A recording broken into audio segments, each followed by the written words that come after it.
All right, welcome everybody to DangIT Prodcast. We are talking about video games, anime, mostly video games here. I'm Justin. Mark. And I'm Philip. Let's get started. First and foremost, how's everyone doing? Good. I've been all right. Tired. Tired. All right. I feel that. Tired. Work. Get home. Do stuff. I Want get to you. I play a get you. game. I start a game. Hmm. I fall asleep in an hour. Oh my god. And then I'm like, well, that was my life. It's rough out there. You know, when we were looking at the topics going forward for today, it was one of those where it's like, okay, I know that we're going to be talking about games that we played the past week. It's only Final Fantasy for me because a lot of that kind of stuff that I'm doing is just like doing stuff in the background. And even if I were to play a game, I'd probably just fall asleep. I can finally confirm to you and say that on Sunday, I made progress. I'm on chapter 9 now, baby. We in there. Oh, so nice. Yep. I got the car. I'm vrooming. I got my big old car. I now have Kate Sith, and as I suspected, I'm not playing as Kate Sith. That's per usual. No, I get you. He's interesting. He's a lot better than he was in the original game. Because I got him in the original game. He's an optional party member to begin with in the original. And I was like, wow, I used him for one battle and never used him again. Here, I'm at least going to use him to get his the proficiencies. I'm going to get his proficiencies, his weapons, stuff like that. But like, man, I don't want to run him normally. Like I get you. He's very unorthodox. Mm-hmm. You know, I found as like a really good strat, just like for general offensive stuff, is having Aerith and Yuffie on the team. Yuffie, yeah, you should be over there at the point. She gets she has doppelganger. Aerith has arcane ward, and essentially you can have Yuffie do quad like casting all at once. It's crazy. It's crazy. I literally, dude, you can just break the game with those and just call it a day. Yeah, and that's that Kingdom Hearts. that's that Kingdom Hearts mentality that I love. So I'm in. Yeah, that's how I've been playing it. That's my team. It's literally Cloud, Yuffie, Aerith, and just I'm gonna run it. You know what's interesting though? Like, despite like the exploits that you can do, I still have kind of trouble with the combat simulator. There's this one mission called Head Case that I cannot clear because it involves fighting the Mind Flayer and defeating it first. And then you have like these two little minions that will like scream and then like self-destruct on you if you get caught. Therefore, like destroying the requirements. The combat simulator itself is a little different though. You got to make sure that you're prepared to understand what's going to happen in the combat simulator. Like you can't just go into what you're doing in the normal base game because the combat simulator is going to challenge you. It's purposely going to throw things at you in that form. Yeah. Like I've noticed that there's some missions that are like really easy in there, but there's also ones that I will struggle with if I don't have the right build or approach. I'm still struggling with Kujata, the summon. Oh. Because I just cannot like get him like staggered or like cease like that tri-casting is trying to do.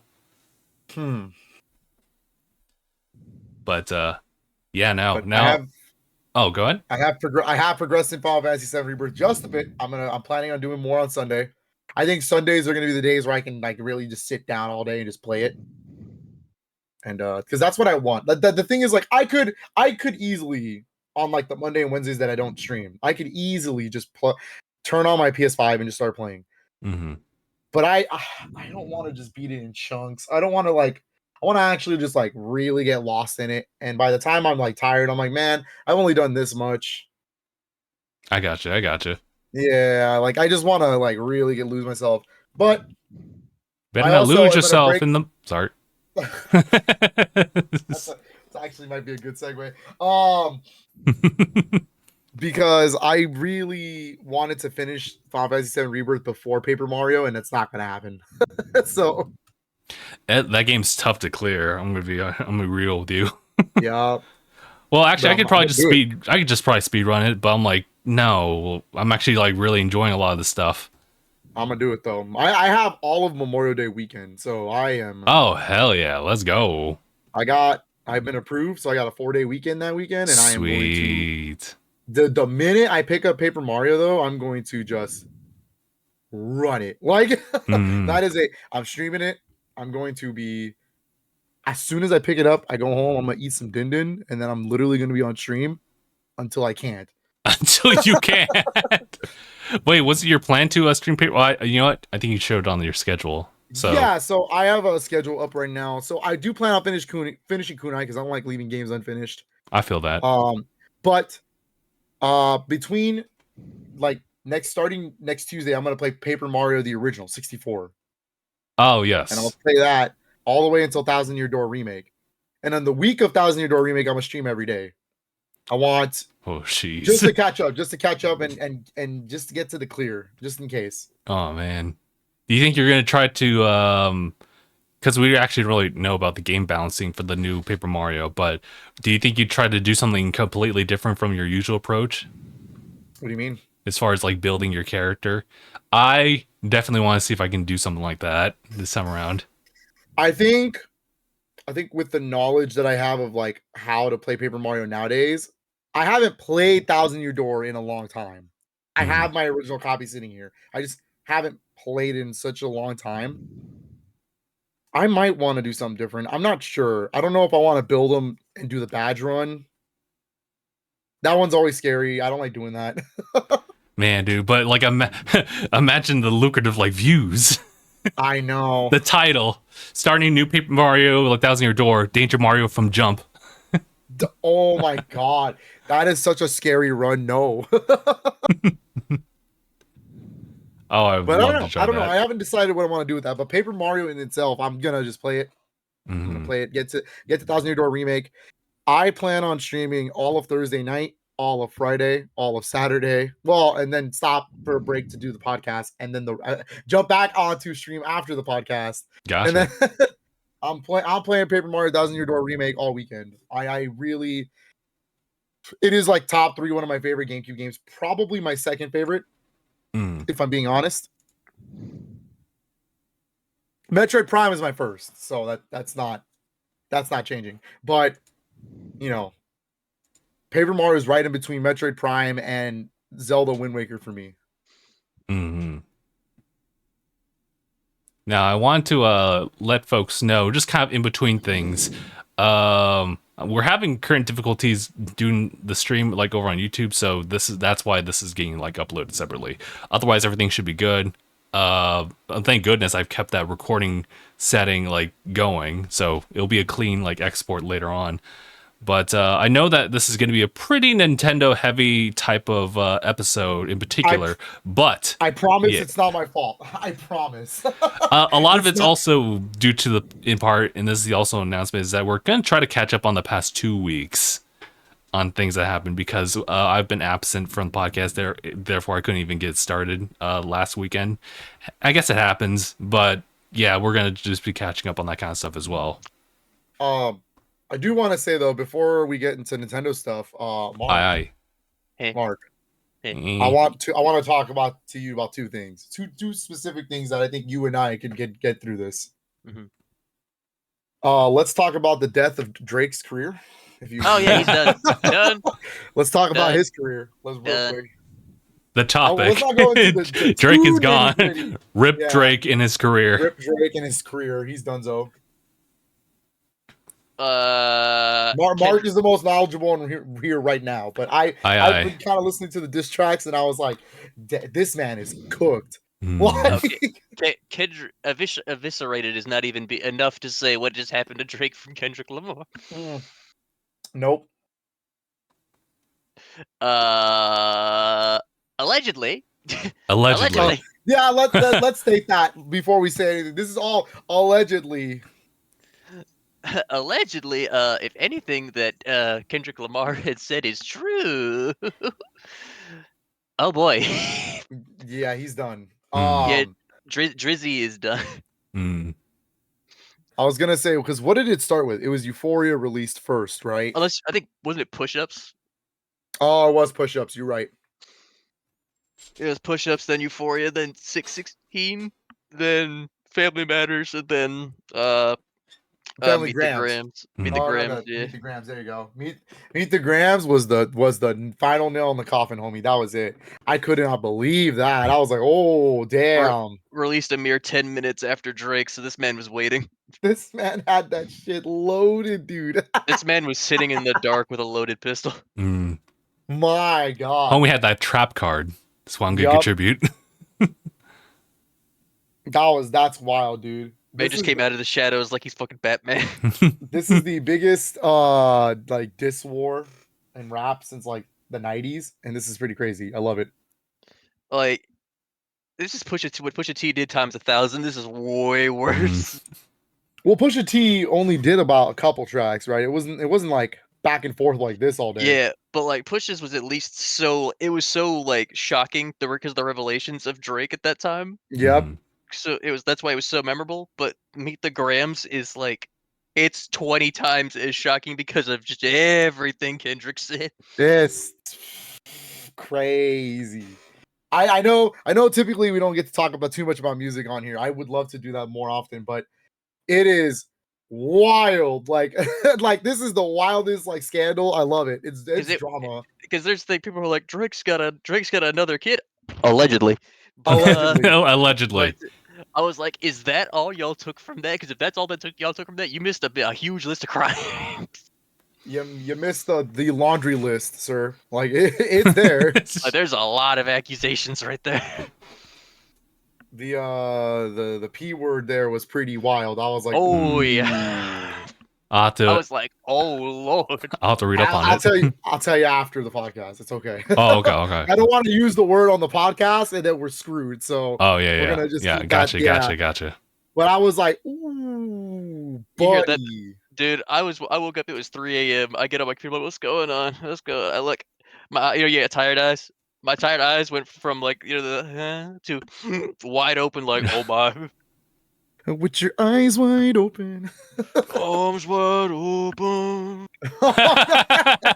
Is it? Your eyes wide open. I love it. God, what kind of? Oh man, I love it. No, good. Let's keep it going. And people have been there've been certain reactions that have been just so funny.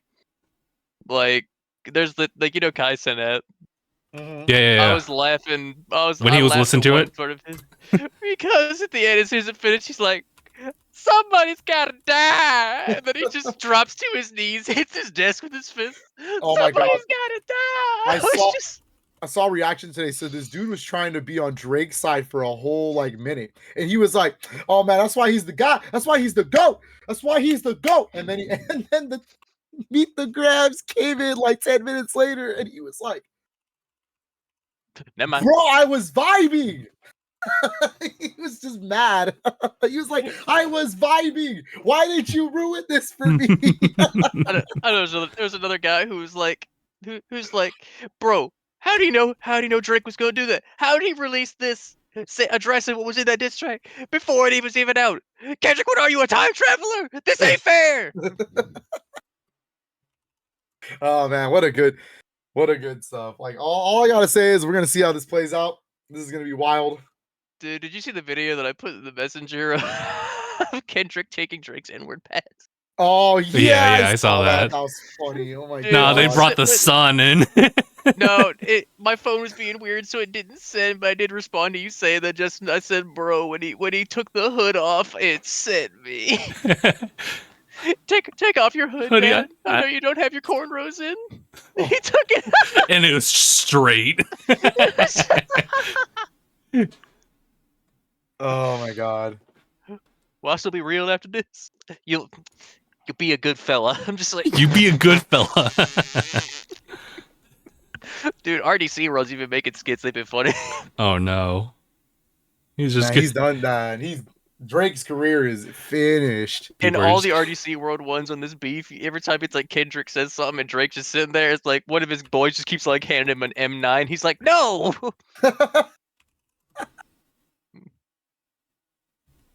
But I just wanted to bring it up real quick, just because It's a It's big huge. topic right now. It's huge. all over Twitter right now. Yep. It's all over the internet, not even just like X. It's everywhere. Like you can like, oh my god. But Mark, the second topic I wanted to bring up before we go into the Nintendo heavy stuff Oh, is we got a date. This is it. It's time. Mark, oh, you feeling ready? romantical? A little romantical. A little romantical. Let me Okay. actually pull up the date for this, but so I don't just sound like an ass like talking here. Let me see. It is Okay. going to be on June 9th. Mark, are you ready for the Xbox Game Showcase? Woo! All this. Yeah, homie. On June 9th, they had finally announced it. It is going to happen Sunday, June 9th, 10 in Sunday. the morning. Sunday. Sunday. And it's going to follow the same format as last year. So it is going to be a showcase at 10 in the morning with a presentation for a specific game followed after. They are not talking about what game it is. It's It's like redacted. yeah, it just says redacted, and it's like this symbol that they put up as for. Okay, I'm gonna keep it real with y'all, Chief. Okay. It's Call of Duty Black Ops Gulf War. I know what it is. I've heard about that being a thing. Like, dude, you could see it. It looks like Call of Duty. And when you hear redacted, it's like, oh, Black Ops. Yeah, It's like, if I hear Exactly. redacted in Xbox, I would think of two different things. I would This think is- of either Call of Duty being the most obvious, mhm. and then the second one, if it's the Call of Duty style, then it rolls this one out. But just upon hearing that, I would think the only other option would be Perfect Dark. That doesn't look like imagery from Perfect Dark though. Yeah, And that's what I'm saying. Like, if we didn't have the imagery, then that's the only other thing I'd say you could speculate on. yeah, I would have loved to see Perfect Dark. Oh my! And you know what? We still could see Perfect Dark, but realistically, it's Call of Duty. And you know what? Here's the thing. This is all I want to say about this. Fair game. If they own Activision, whether we like love to just dump on like Call of Duty or whatever, it is still one of the best-selling games of all time. It's still one of the Seriously. best-selling franchises. It's got its appeal. If Xbox owns Call of Duty, you damn right they're gonna make a big deal out of it. You know what I mean? I get it. Yeah. And for them to sit here and do an actual presentation on the game, like a Starfield style direct, I mean, what is in that Call of Duty that they're not talking about? Because granted, this is Treyarch's game, so this is the first Treyarch game in 4 years. Has it really been that long? Dude, Cold War was 2020. Oh. So again, fair play. They're gonna promote this like it's like their baby. This is the new mascot for Xbox. Like, Why does it not feel that long? it's been a while, and I know that's because I was playing Cold War yesterday. My friends don't. They all like to play Cold War specifically because it has a prop hunt as a playable option instead of it being Okay. like randomized through like events. So, but we just played prop hunt. It's pretty funny. The point is, I'm excited to see what's gonna be when in regards to Call of Duty. I'm pretty sure it's Call of Duty. I would be willing to take bets like that it's definitely Black Ops Gulf War, which again, that's also a very interesting era of war. Nobody makes games in the Gulf War. Like, It's very like we haven't seen the Gulf War, anything in the Gulf War since probably like I want to say original Modern Warfare, maybe Modern Warfare 2. maybe Medal of Honor. I can't recall. I can't recall. Yeah, speaking of old games, I'm like, bro. In terms of like settings in the Middle East. Oh man, Medal of Honor. I wish EA didn't just like throw it away. Like, Oh yeah, for sure. Medal of Honor games back in the day, man, they slap. They're so good. I don't know. Old OG DangIT Plays Medal of Honor was kind of. Oh, with David. You played the reboot, right? It was on GameCube. I forget what it was called though. Oh, he played the old one with David. Wait a minute. I like Frontline. I mean, respectably, a decent game of the time. Justin did not. Well, okay. definitely games of their time. I will say that much. Y- But yeah. I have a lot of memories playing Frontline. I have a lot of memories, especially playing Rising Sun. That Mhm. game is really good. No, it's actually really jank, but I like the game. Like, Mm. really though, the PS1 games are actually kind of good. Medal of Honor Underground in particular is actually really I mean, solid. even the next gens on 360 and PS3 weren't bad. No, Mm. no, Mark. I can't. I look. You know what, Mark? I like to agree with you in a lot of things, and I like to hear your perspective on certain things. But you cannot tell. You Objectively cannot wrong. tell me Warfighter was good. Warfighter, the beta was all right. Don't even The say beta was. it. I said the beta was all right.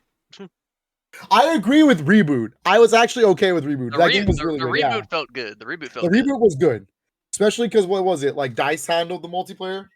Yeah, so it felt really good. Obviously, Yeah, Reboot was fine, but Warfighter was it a had game. promise. It was It a had video game promise that at was first, released. but I think after the beta, they just kind of flopped it.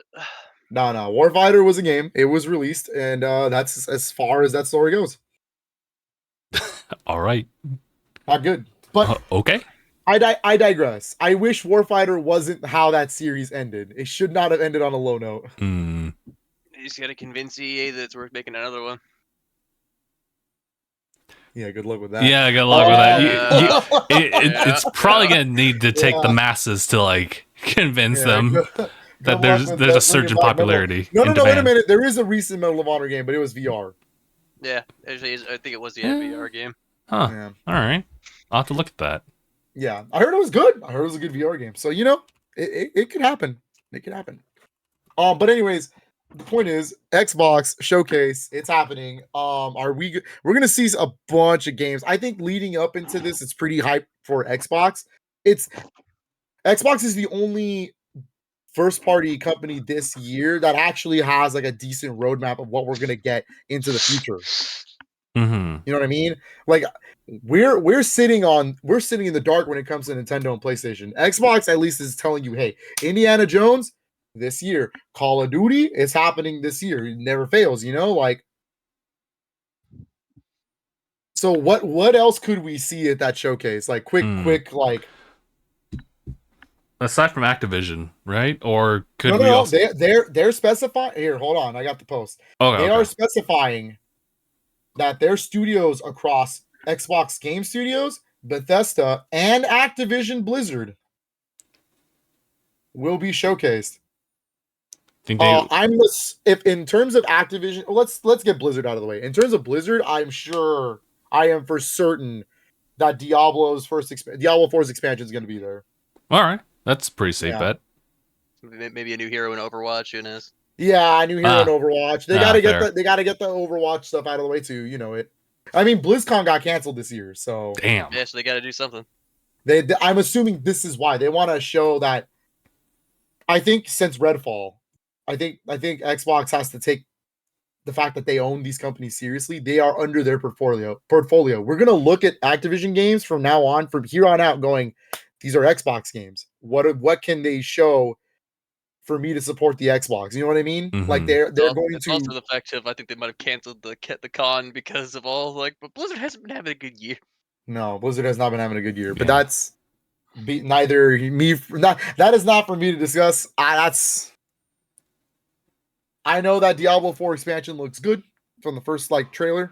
I'm excited to see what it actually looks like overall, and it is a Game Pass game. So imagine you already have it on Game Pass, just buy the expansion.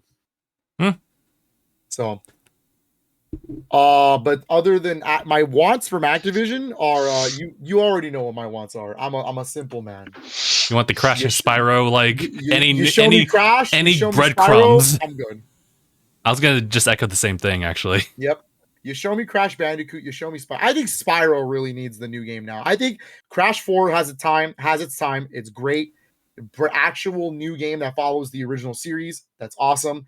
Let's do the same for Spyro, please. I mean, Spyro 4. Imagine a Spyro 4 that follows the exact same formula as the first three. I think that's an easy formula for success. Easy money, easy buy for me. That's a day one purchase. So I would love to see them. In terms of Bethesda, you already know Indiana Jones is gonna be there. I don't know why we were even beating around the bush on that one. They gotta. Everything that No, they've they announced gotta. last year, they should probably do follow-ups on that. Oh wait, Mark, anything from Activision you want to see other than Call of Duty? Nothing that comes off the top of my head. All right, all right. Hmm. And yeah, how about Bethesda? Anything from Bethesda for you?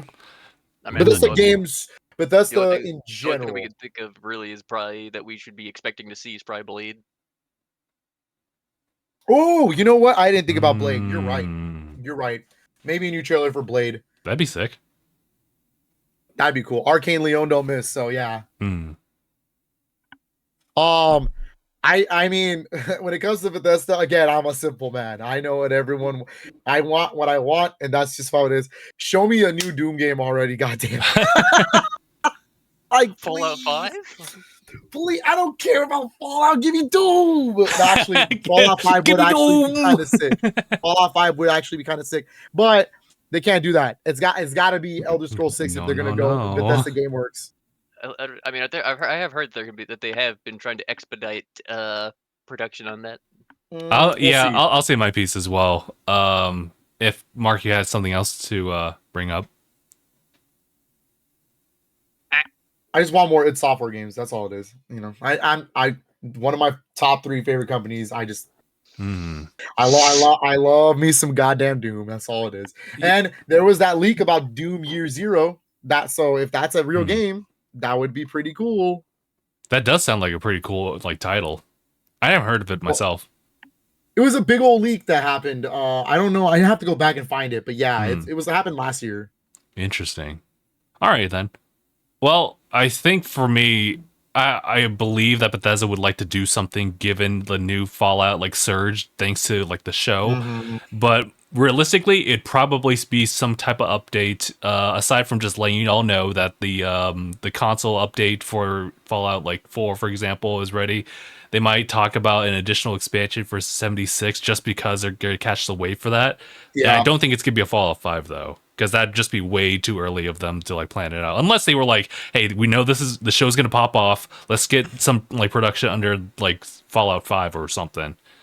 Chances, I mean, when we think about it, chances are like most games when they're announced, they've already been in development for years. So Right, there's probably a chance that Fallout 5 has probably been in development for years. I think At that Fallout point, 5 yeah. is probably in its concept stages. I don't think I don't doubt they have a Unless they're story still trying to outline. save face with 76.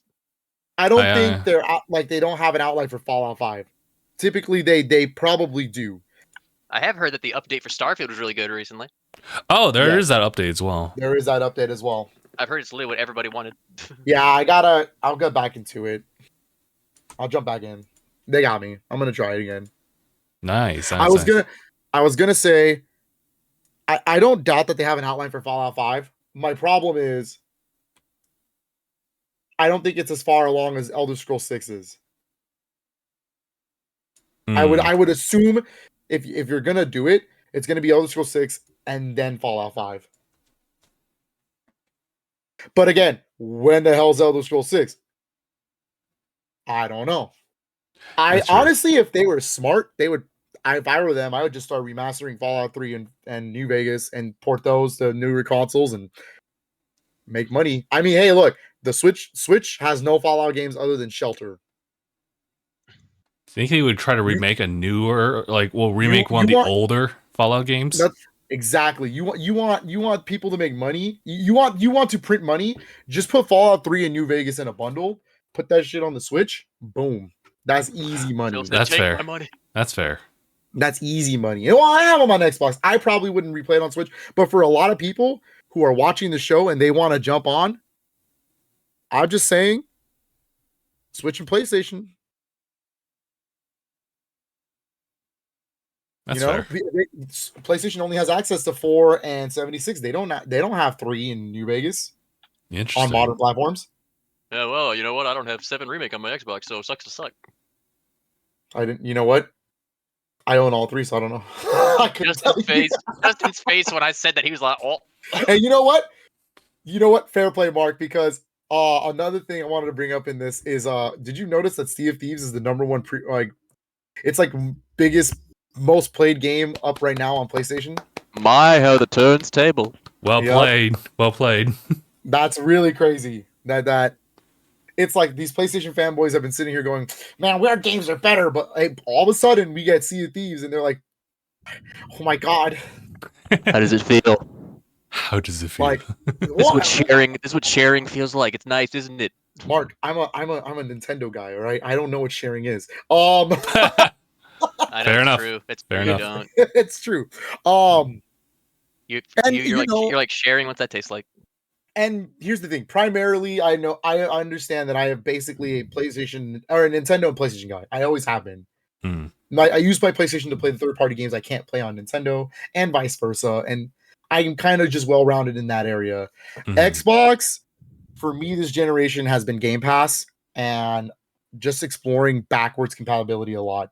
So if I were Xbox, I would try to put Fallout 1 and 2 on the Xbox somehow. Yeah, that's what I was thinking.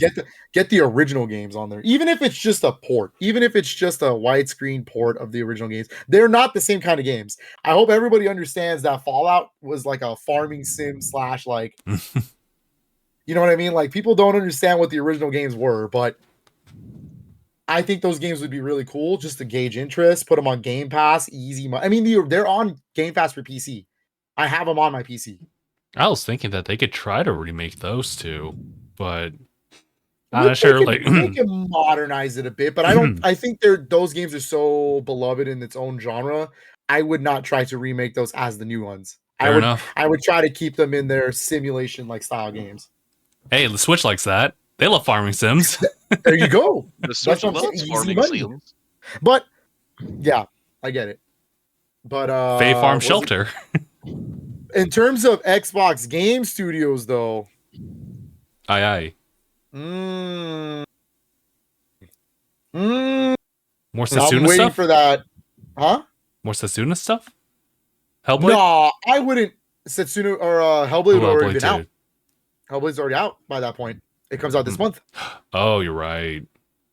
Yeah. So yeah, you're right. I don't expect Ninja Theory. They're going to be busy riding on the high of Hellblade 2. And whatever productions they want to make for the game afterwards, or maybe a new project. Who knows? I fully expect, since Sea of Thieves is now a big thing on cross platforms, I fully expect them to show off a new season for sure. Fair. Probably a new collab. I don't know with what. Might be time to return to the seas. I think it might be time for them to talk about Everwild at some point.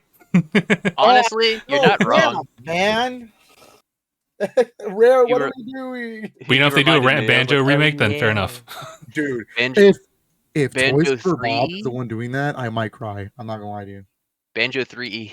3. Banjo 3. Please, I will literally like sell my soul for Banjo 3, and I'm not even kidding. Relax. Jesus Christ, Will. I love those games, Mark. I play those every year. Actually, as a matter of fact, you just reminded me I got to play them again this year. I'm scheduled to play those again. Speaking of which, that's today. I literally play Banjo 1 or Banjo and Banjo 2E, and then Grunty's Revenge on Game Boy Advance. I play those every year, at least once. And then I play Mario 3 every year as well. And there you go. Fair. Like I literally love those games. Like I cannot. I don't know what to say. I would love a Banjo 3. I don't think it's gonna happen, but you know. It would be so cool if they did, though. If since Toys for Bob is not under Activision anymore and they're their own thing, yeah, they're independent. Their first game is going to be with Xbox. I mean, Toys for Bob would be a pretty good developer to give for Banjo-Kazooie. I'm just saying. They did wonders with Crash and Spyro. I think they can do good with Banjo. Fair enough. I agree. Yeah. But what is that game? I'm thinking of another one. Yeah. South of Midnight. Yes, that one. They can follow up with that. They need to show me more of that. They need to show me more Clockwork Revolution. Oh yeah. Perfect Dark would be great. I just don't think if we're gonna talk about Xbox games that we know of, I don't think Perfect Dark is gonna show up. It's been a couple years though, so maybe. Oh, Fable. Fable's got to be there. Oh, you know what? That'd be a definitely great time for like Fable, like the next Fable to show. Absolutely, I think Fable will definitely be there. Mm-hmm. I'm gonna throw a wild one out here now because I realized that they probably have the marketing rights, and that's why it wasn't shown anywhere else. And I think Hollow Knight Silk Song is going to be at Xbox. Don't Probably. don't give me hope. To be fair, Don't Don't do that. Don't give me hope. that's just a Don't shot give in the me dark hope. at this point, because that I've already said on X that I was like, I'm done even remotely like I'm done. Oh no. yeah, I'm done predicting Hollow Knight. But if you look at the pattern, theoretically, they were the ones to re-reveal it. It was Xbox. So, and it is a Game Pass game day one. So I don't know. All right, I pulled up like the list of studios just to refresh myself. Just and a quick run. 343, nothing. Nothing.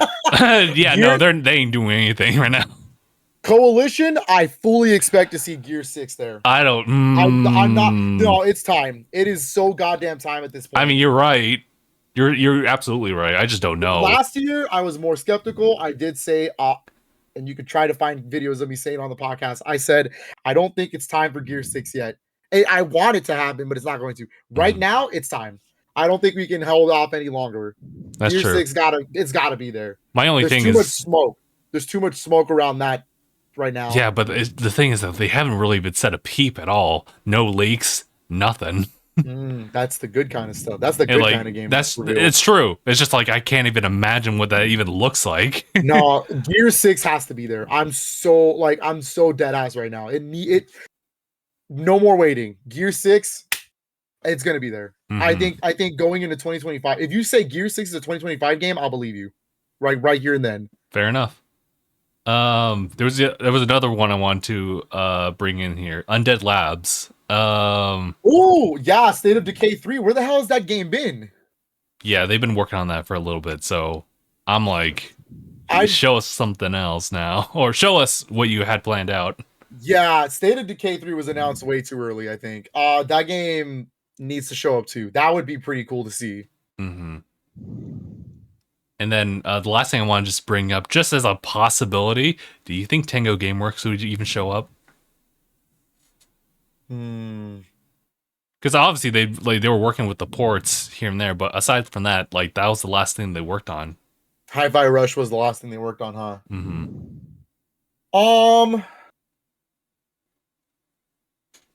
I don't know. You know what? I'm gonna say Tango probably not, only because Hi-Fi Rush did just come out, and people forget the same year they ported Ghostwire Tokyo to the Xbox to make sure that it's on there. The only thing I can think of if it was gonna happen was maybe something like the Evil Within 3, but even then, that sounds pretty ambitious, or maybe not ambitious, maybe too safe. Maybe it's like, no, they don't want to do that. Hi-Fi Rush is probably the game that shows they can do more than just the Evil Within. Right. So now it's like, it could be anything now. So maybe whatever game they have planned. I mean, there are multiple teams at Tango, so it can't just be one team, I'm sure. Hold on. It's kind of like how Machine Games they're doing Indiana Jones, but they teased that Quake. They had that Quake symbol in the Indiana Jones trailer. Tango Gameworks. Harmonix. Whoa! Like, huh? That's wild. That'd be crazy. Here, a new guitar controller. Is that left stick on it? Is that a left stick on it? In terms of third party, I definitely expect to see Metaphor again. Oh yeah, that's right. Yeah, they got the Atlas Sega collabs. They're gonna try to milk that. Fair enough, and I'm all for it. Anything that Alice is gonna release, you know. I don't know what else would be there other than Metaphor. I think Metaphor is the big one this year. Oh yeah, Obsidian's. What was it? Oh yeah, God, yeah, no, Avowed has to be there. Yeah. Oh my God, yeah. Yeah, that's Avowed. One I'm anticipating. That's a banger. Yeah, that's what I'm saying. Avowed is this year, so like. Yeah, like Xbox has an actual roadmap this year. I am looking forward to playing my Xbox this year because they actually have games. They got the games now. Release. They got games. I'm not saying PlayStation and Nintendo don't. It's just they haven't announced anything. We're in the dark. Like Stellar Blade just released. Mm-hmm. That is the only PlayStation like Studios game. Like, where's the other one? Like, what is it? Luigi's Mansion 2 in June. That's it. Well, we'll get to that when we get to that. I got you. Uncharted Yes. 1, PlayStation 5 native. Uncharted 1. I got you. I'll be so pissed. I'll be so pissed. Don't do that. Don't do that. PlayStation, don't do that. Well, no, Don't do there is that. a rumor for PlayStation. I'll talk about it briefly because it's not. There's a little smoke to it. A new Astrobot game this year. Ooh. It's supposed to be this year. Astrobot. And you know what? Fair play. Astrobot's a really good 3D platformer, and Astro's Playroom was amazing. So, an actual full-fledged release of an Astrobot game, oh man, yo, Sony, please, Honestly, with the haptic feedback, they could do a lot. please, if that's going to be your mascot, please do it. I love mascot platforms. Can I so, submit an idea? Astro that's Kart? That's my Astro Kart. Just Astro like the, Kart would be- you're like, oh. I mean, like 3D platformers and like True. mascot platformers. That's my like kryptonite. I'll play it, you know. So, but that's the big ring. Like that's the big rumor. But again, you can't live on just Astrobot. I love that game, but it's not the. You can't live on Astrobot It can't alone. sustain you. Yeah. Look at Xbox right now. They got Call of Duty this year. They've got Indiana Jones, Avowed, Hellblade's about to release in There's 2 a- you know, weeks. I was reminded, unfortunately, of one thing that kind of made me a little sad about the Xbox history. Huh. What? It's that Xbox is unfortunately the last Zoids Western game was they tried to do something with it, didn't work out. But I guess we got one now years later, but that was the last time we had seen one until recent. You're talking about the Zoid series, right? Yeah. So they had that Switch one that wasn't good. I remember that. I thought I heard the Wilds one was pretty good. Depending on how you look at it. Maybe. All right. I do have a friend that's a Zoids fan, and he said it was alright. It was It's like honestly, because like I was like with the thanks to certain programs, I was able to play. I was able to play Allegedly. Zoids versus 3, which is from Japan. Nice. And while I enjoyed it, at the same time, there's only one flaw the game has that is like very hard to overlook, and that is the AI. Is it AI like? could use a little bit of love. Oh, I see. AI needs to learn what the fuck it's doing. Yeah. Okay. I Yeah, gotcha. just because I'm not trying to damage my allies. Quit going in front of my weapons. It's age. You know, I'm over here sitting with my Final Fantasy VII Rebirth characters, and they're like, "I need you guys to fill up the ATB. Why are you not filling up your ATB?" I have to do it myself. Anyhow, continue. Any last things before we move on from the Xbox showcase? I think it's gonna be a good time. I think I'm excited to see it. If a single AI continues to go in front of my shots when I'm trying to get a good grade in that mission, I'm gonna pop them in the ass. Thank you, Mark. That's a good way to end this. Honestly, it just sucks that we are having that happen while we're at like SoCal Gaming Expo. It is happening that weekend, yeah. Yeah, that's a stacked weekend of things happening. It's on that Sunday. Well, I mean, SoCal's only Friday, Saturday, so that's Sunday's true. It's just that like I'm also coupling Friday onto top of that, and that's Summer's Game Fest. So it's just like event after event with an event in the middle of that. It's kind of insane. Well, that's cool. Yeah, it'll be a fun weekend. Regardless. It'll be fun. Also, it was a few days ago where I was today's years old when I figured out that in Japan they made a Zoids MOBA called Zoids Field of Rebellion that I think might still be going on. I was like, why don't we have this? Is it a game or is it like a live service game of sorts? It's not like a live service. It's a MOBA, and I was like, a Zoids MOBA? That sounds sick. Damn. Because Zoids was never popular in America, that's why. Well, that's not true. No, there was like a one point in our life that it was pretty big, and then that was it. It was a big fad. It was a big fad. It's because they fumbled the bag. At least here in the West, we fumbled the bag on how we handled shit. But I will say that we probably will do an actual like predictions like later, maybe sure. Getting closer around the date, yeah. Yeah, getting closer. So we'll go one by one through their studios and go from there and actually do a detailed predictions. But I'm just excited to see new games. Yeah, I'm just man. like I like seeing like the activity going on with like all three companies. I just like video games. That's just what it is. Fair enough. And we live in a world like I can't believe like if you could have told my younger self that I would have had all this, like this is cool. I love it. So yeah. That's the only big two things that aren't Nintendo. Oh wait, no. We'll quickly do it. Happy May the 4th be with you. May the 4th be with you, everybody. May the 4th be with you. It is Star Wars Day today, guys. It's Star Wars. They dropped a new trailer for the Acolyte, and it looks good. It looks good. I need to look at that. Actually, hold on. Let me pull that up right now. Yeah, it looks pretty good, Mark. What was Acolyte? Was that like telling it's of gonna like be a their darker first show in the High Republic? Yep. Oh, okay. Also, Sparking Zero also dropped their new trailer for the Master and Apprentice, and it looks nice. Oh yeah, that's another thing that Sparking happened. Zero looking fire as well. Yep. Speaking of Akira Toriyama, they have Gohan with the one arm. So we can catch up a little bit from last week. Speaking of Akira Toriyama stuff, Sandland got pretty decent reviews for the game. Good. I saw one of my friends playing it. It looks good.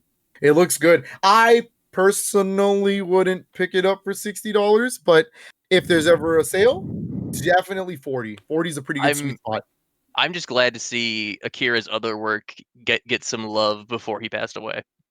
Yeah, because it's always just Dragon Ball and Dragon Quest, but never anything else. Like, and I'm really happy we got like Sandland is a good example. Like, really, really excited about that. Now, Square, if you really like Akira Toriyama, pull out Chrono Trigger. Chrono Trigger already. God damn it.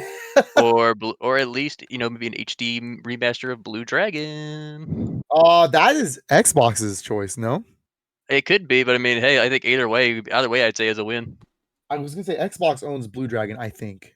The other thing is, let me actually double check that. Is it that or Well, I know they own the original Blue Dragon. They are the publishers of that game. I'll say this: I like one of the other reasons I say I'm really glad it got popular was because here's the thing. Obviously, I am a fan of Dragon Ball's my favorite series. I always love seeing Akira draw it. That's my favorite work of his.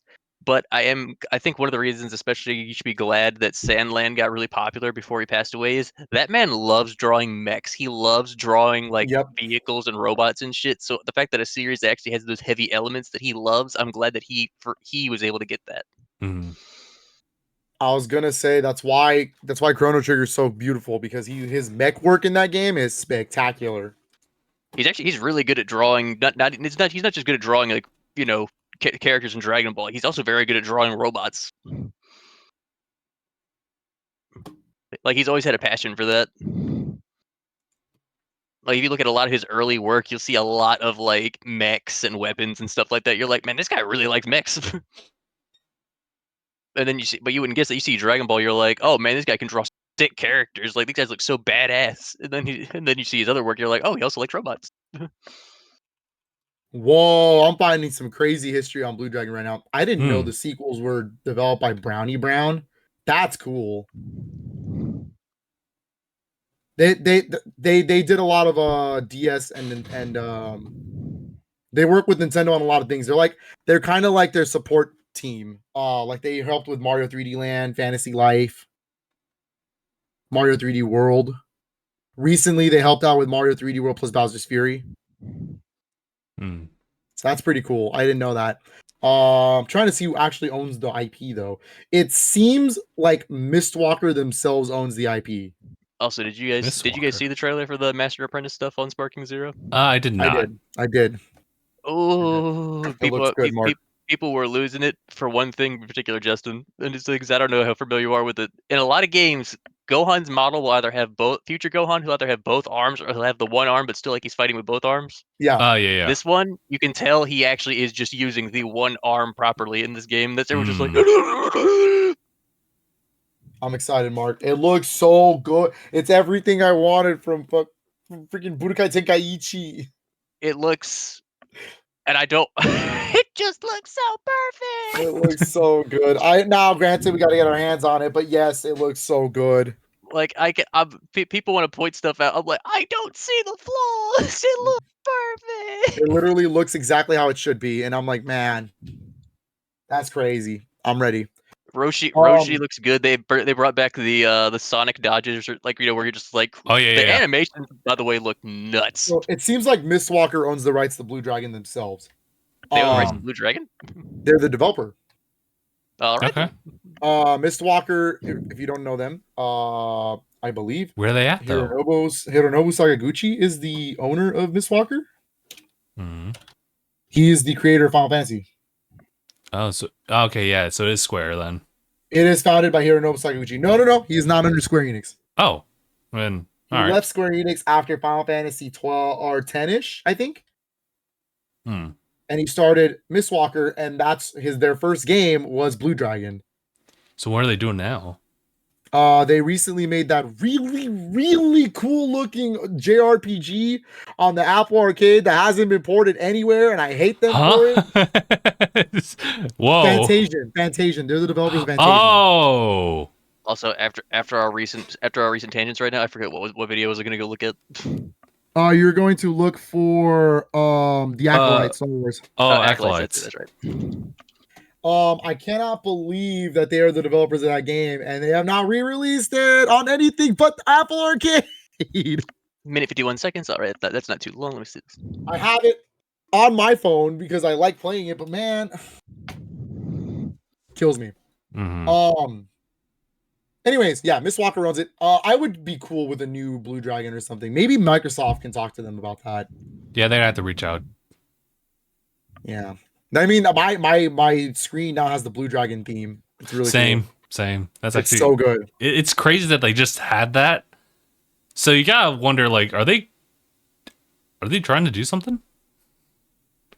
No, they specifically said it was in honor of Kira Toriyama. Oh, fair enough. Like I said, Xbox owns the first game, like the rights to the first game, which is a 360 exclusive up until this day.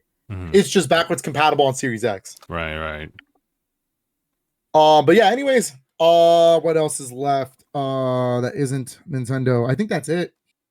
Let's do it. Okay. Because the thumbnail and title is hinging on this. Let's do it. No, it's Nintendo time, baby. Nintendo time, baby.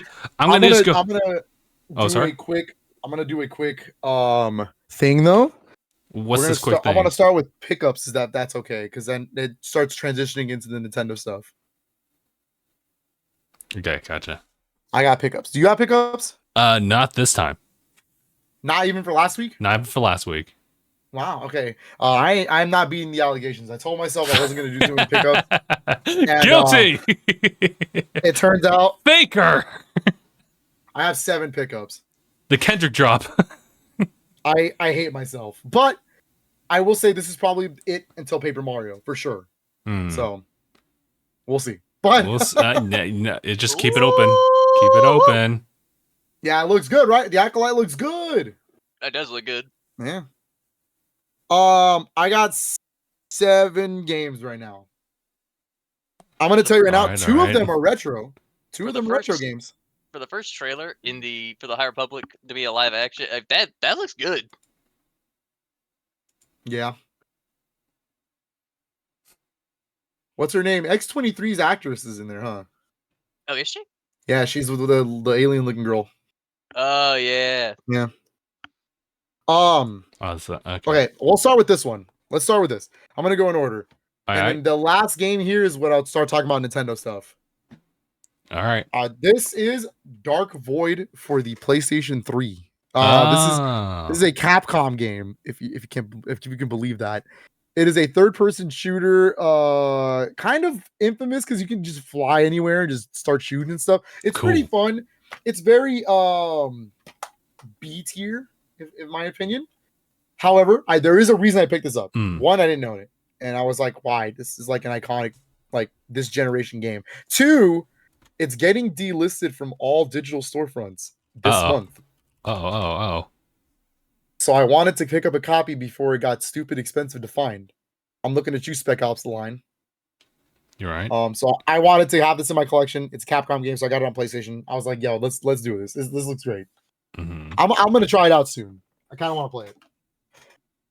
Now this one's my real retro game. I've been playing a lot of Prince of Persia: The Lost Crown, like a lot, and I was like, you know what? I don't own any of the original. I own the HD trilogy of the original Prince of Persia games. Well, the Ubisoft Prince of Persia games. And but I have it on PS3, and those ports are a little crusty. I'm not gonna lie. Like they're good, but they're a little crusty. That's fair. So I wanted a way to play the originals, and as of right now, I looked into the research, and honestly, they're good on every platform. There's not a single they all match. So I got Prince of Persia: The Sands of Time on the GameCube. The GameCube, bro. I'm choosing Nintendo. Because you know he's loyal. Well, no, I look at it this way, and you know, I've always said that if I have to sell my game collection, you know, I would, just not my Nintendo stuff. That one's the stuff that means the most to me, and I really, really like Sands of Time. It's a really good game, and I feel like I would keep it if it was on the GameCube. I actually like this whole trilogy, although Warrior Within is a little too edgy for me, but yeah. If someone took Phil's collection of Nintendo stuff, he's gonna John Wick them. Basically. Yeah. But I tried it out. I was testing it out. Yeah, it plays exactly as I remember it back in the day.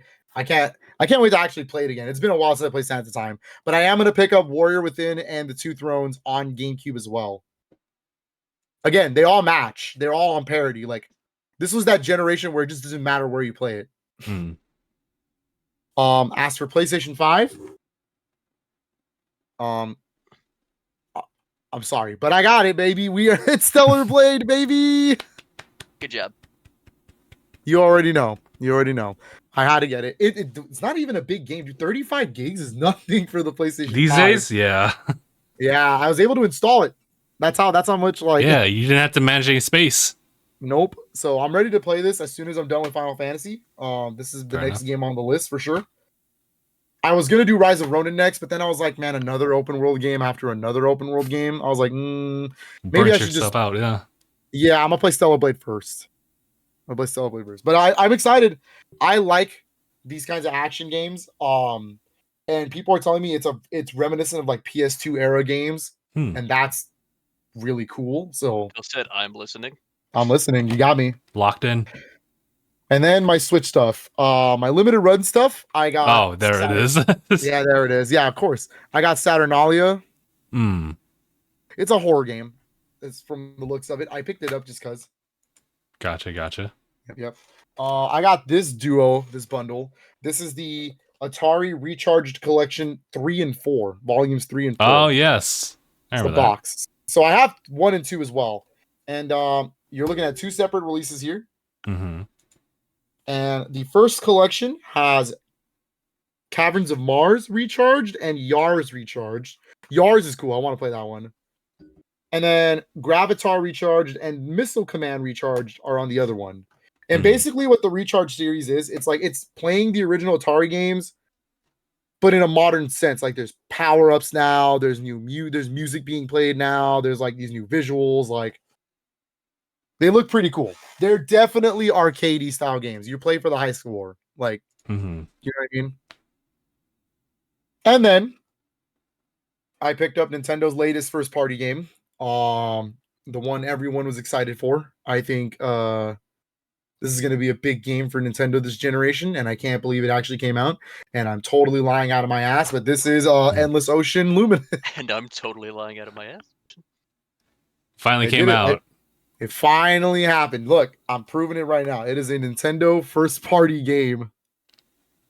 And how you feeling about it? I had some time to think about it. I streamed it on Thursday. And I had a little bit of time to really like think about the game and what it was.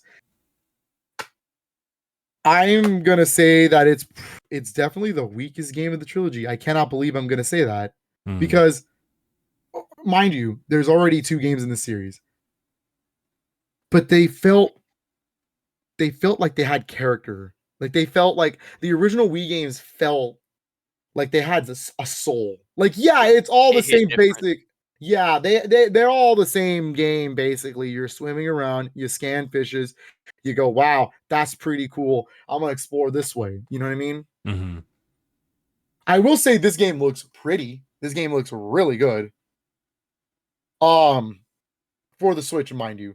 But the original Asterisks, games yeah. had soul. Like they had an actual like character. Like the main menu wasn't a menu. It was like you got into your ship, you're running around your ship. You could talk to the sea creatures that go on land, like penguins and sea otters and stuff like that. And they'd walk around. And there's like that's where you take notes. That's where you start missions. You know what I mean? Like it was actually walking around a hub world. Uh-huh. Everything in real time. This game, it's just menus. It's just here's your main menu. You want to dive with everybody? You want to go solo? You want a story, and that's it. Oh, interesting. And then there's Bethesda game. And then there's the original games that had actual voice acting. This is all AI. Really? It's done in an AI voice, yes, and it's done to the story because it's an AI that's called Sarah. I was guessing does it actually work with the setting. Kinda, but like it kind of feels lazy, man. I think when it comes down to it, they kind of just threw this together. Hmm. When in reality, I think if you would have just remastered Blue World, I think you would have had a better time. Granted, I'm speaking negatively about it. Let's talk about the good things, right? There are some good things. The atmosphere is incredible. That time when on stream when I went down to that dark cave, I almost had a panic attack. Like I was scared. I had a panic time. Mind, it was a great time. It was a great time to be like, you can make this. I was doing a solo dive, so like technically that's basically free world. Like you can just do whatever you want. And cool. I found out that the name Endless Ocean comes from the fact that every time you reload a map, if you start a new map, it'll actually randomly generate a new map to explore. Oh, all right.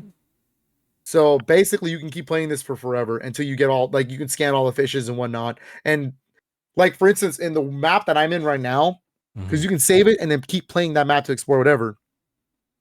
That map isn't going to contain all thousands of fish. It's only going to contain a certain amount. You'd have to regenerate a new map and then explore and then do new things. So, and I was saying on stream, and I'll say it here, I think this is a really chill game, especially if you want to play with friends. If people actually pick this up and you want to have this is a good streaming game. This is an absolutely good streaming game because you can sit there, you can have communities with you, you can swim for 30 people in this one map. You're just exploring together, you're screwing around. It's fun. It's fun in that regard. But if I'm being honest, yeah, it's pretty weak overall. Like if I'm being honest, I'm kind of disappointed because I was told the whole time like Endless Oceans is this cult following. People really like those first two games. And then this game's scoring lower than DC Superhero Girls Team Power. Ooh. Okay. All right. So I think the reviews are a little unfair, but I definitely agree with a lot of it. For me, this is a 6 out of 10 game. Not a 4 out of 10 like IGN gave it.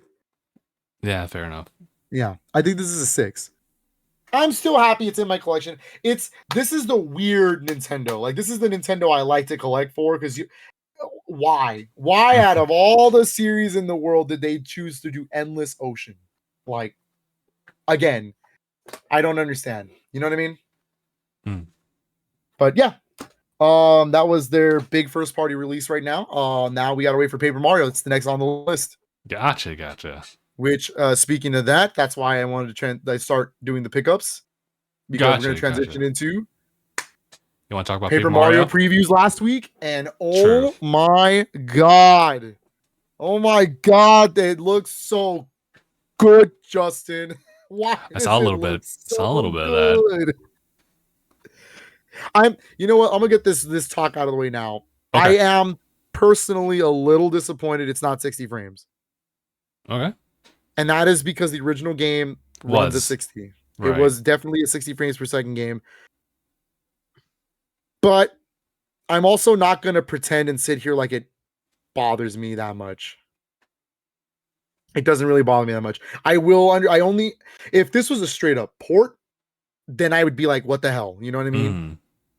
But this is a full-blown remake from the ground up, new textures, new like everything, new animations. Like this looks crazy. And with that, in that regard, I'm assuming they're pushing the Switch. And it's a pretty tough call to not hit 60 frames.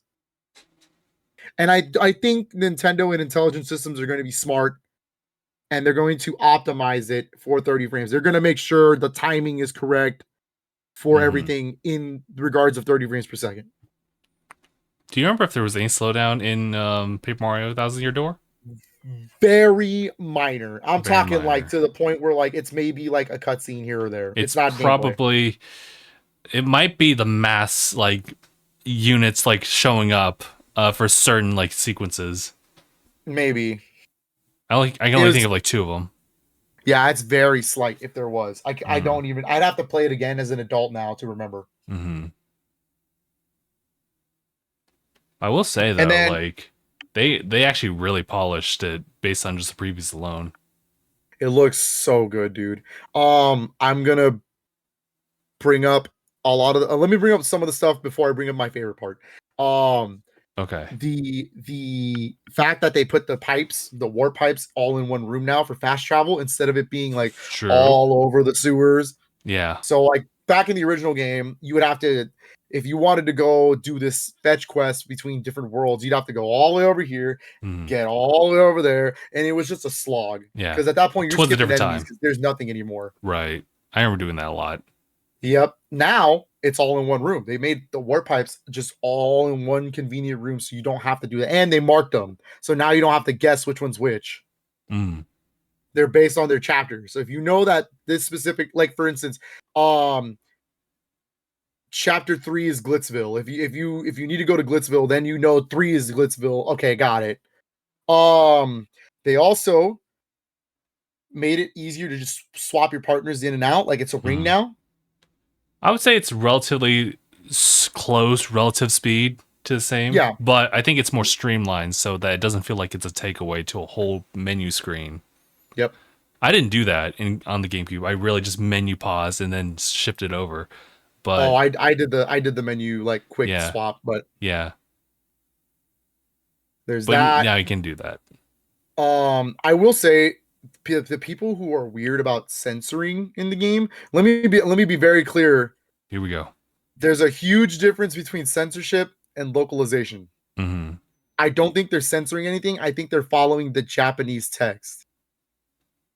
You know, back in the day, Nintendo of America basically had free will to make sure that it looked like localize it for us. So the part where they're catcalling Goombella, I can see why that gets changed. Yeah. I understand that. But then there's the good parts where they're going to acknowledge that Vivian is trans. You know what I mean? Like there are going to be it's going to be good changes. It still has the humor. It's still following the story beat for beat. It's just, you know.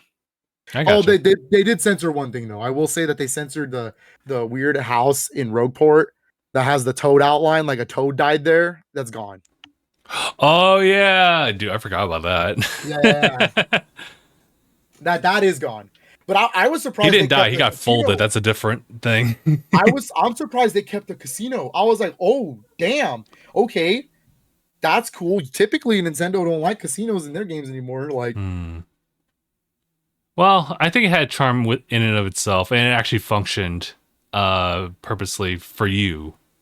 Yeah. So I guess it could be one of those things where like they can't really do a lot without outright removing it, and therefore like a critical thing that a lot of people use it for. So yeah. And then my two big favorite changes so far, and they're really fun. They're audio. It's all audio stuff. I got you. It's my first big change for me is their voices. They actually have voices, and they're not like, no, they don't actually talk, but they're not just like the little like when they talk. It's actually using voice samples from those characters and then just think Banjo-Kazooie is exactly what it is. Yes, exactly. That's actually really cute because for example, there's the Thwomp statue that uses the and then they sample that. They sample it. Yes. I was like, that's so good. So Bowser has his like that. Okay. And Mario has his little clips. It sounds like it's Charles Martinet. I could be wrong. I'd have to play. Yeah. Also, quick side note, I was just looking into the new Sea of Thieves update. Justin, we might have to play again because they added a fuck ton of shit, including 2 new weapons. There's a lot. There's a lot of Sea of Thieves content. But there's a lot in that game with audio. I love it. And then I'm gonna bring up the big one. My favorite so far. Holy crap. The music is so good, Justin. Oh my god, they're using real instruments. Yeah, I was gonna say, you thought it was good back then. Wait until you hear it like now. Dude, when the drum drops in Rogueport, I almost fainted. I'm not even kidding. When that part that goes, I was like, oh my god. I was reminded of it. I listened to it and I'm like, it feels like I just imagine Phil going like, it's not just like a reimagining, it's also kind of like a celebration. Yeah, they're changing it a little bit. They're making it sound grandiose. Like, dude, oh my god, they're taking a page out of Origami King, where the battle theme is the same, but it's actually going to be stylized differently. I like that chapter. A lot. Yeah, that's really cool. I think it's kind of the same battle theme, depending on like, you know, if it's glitz filled, then like, yeah, this has its own special thing. But they change it to be more dynamic. It's more dynamic, yeah, and that's not a thing that's in the original. The original had the same battle theme. It had the same themes. You had a blitzkill battle theme, sure, but you had your normal battle, your normal boss. These are actually going to be dynamic into your battles and the areas now. Which, oh my, that's damn, dude. I also forget that this is Intelligent Systems, so I forget that a lot of the same composers as Fire Emblem are also the same composers for Paper Mario. So a lot of these modern versions sound like Fire Emblem music. It's really funny. It's really good. It's good. It's good, man. Oh my god, dude! Oh, they kept the toad too. Fire Emblem Toad. They did. They kept the toad. That's like, I like Fire Emblem, and I'm like, that kid's like cool. That's my kid. That kid. That's my kid right there. Gonna be great. That is Justin's son. That's my son. That is my son. That's my son. I gotta go find my son. They kept a lot of my son. All of the old like retro stuff. They kept it in there. Like there's the Game Boy Advance monitor still. Oh yeah. I also will say, just for people for purists, I understand, and I'm also that way too. I like to have the option to hear the original music, and that is also included. You can do that. It's a badge now, so it's literally 1 coin. It's the cheapest badge in the game. It's as soon as you walk into the badge shop in Rogueport, it's right there waiting for you if you want it. And it's a GameCube. It's a little GameCube, and you attach it to your badge. It takes 0 badge points, so you don't have to use up anything. You just equip it on, and it'll play the original GameCube MIDI versions if you choose to use it. Which is still really aged well. So great. And art galleries now. There's actual concept art and art galleries. That's crazy. Actual art galleries and stuff for that game is awesome, especially because it's all the extra star pieces in the game that you're never going to use. Oh, you're right. Because they made it to where in that game there was enough star pieces to get what you needed, but it was always extra. Now you have a reason to use the star piece and actually go out of your way to find them. You can unlock all this concept art and stuff. Like that's so damn cool. And Nintendo says they're keeping more secrets to their chest until the game comes out. Oh, so, I was about to say, wouldn't it be cool if and like ...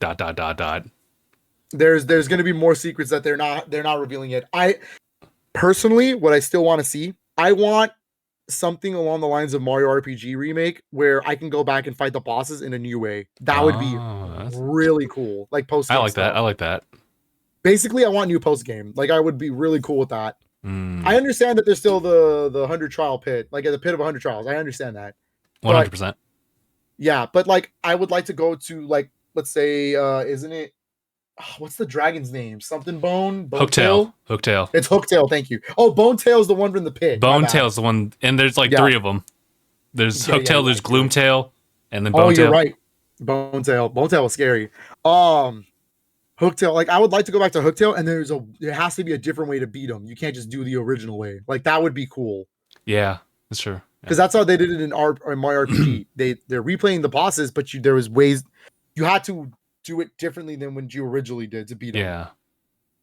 I'm cool with that. That'd be sick. I have a submission for what they could do.